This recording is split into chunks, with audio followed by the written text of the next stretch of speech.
એક્સિયોમ 4 mission પર ગયેલા ભારતીય અવકાશયાત્રી ગ્રુપ કેપ્ટન શુભાંશુ શુક્લા અને અન્ય 3 સભ્યોનું ધરતી પર પરત આવવાનું આજથી શરૂ થશે. અનડોકિંગ પહેલા શુભાંશુ શુક્લાએ જણાવ્યું હતું કે અંતરિક્ષથી ભારત સૌથી વધુ સુંદર દેખાય છે.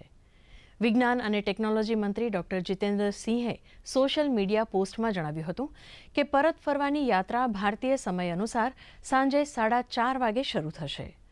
મિશનના સભ્યો આવતીકાલે લગભગ 3 વાગે પૃથ્વી ઉપર પહોંચશે.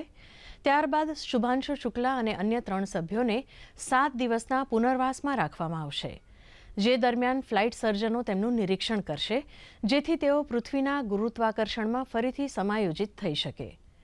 ઉલ્લેખનીય છે કે ગ્રુપ કેપ્ટન શુભાંશુ શુક્લા 14 દિવસના મિશન ઉપર આંતરરાષ્ટ્રીય અવકાશ કેન્દ્ર ISSમાં છે.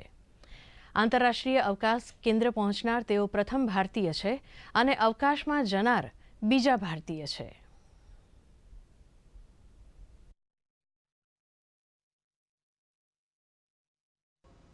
आज का भारत स्पेस से महत्वाकांक्षी दिखता है. आज का भारत निडर दिखता है. आज का भारत कॉन्फिडेंट दिखता है. आज का भारत गर्व से पूर्ण दिखता है. और इन्हीं सब कारणों की वजह से मैं एक बार फिर से कह सकता हूँ कि आज का भारत अभी भी सारे जहाँ से अच्छा दिखता है. जल्द ही धरती पर मुलाकात करते हैं.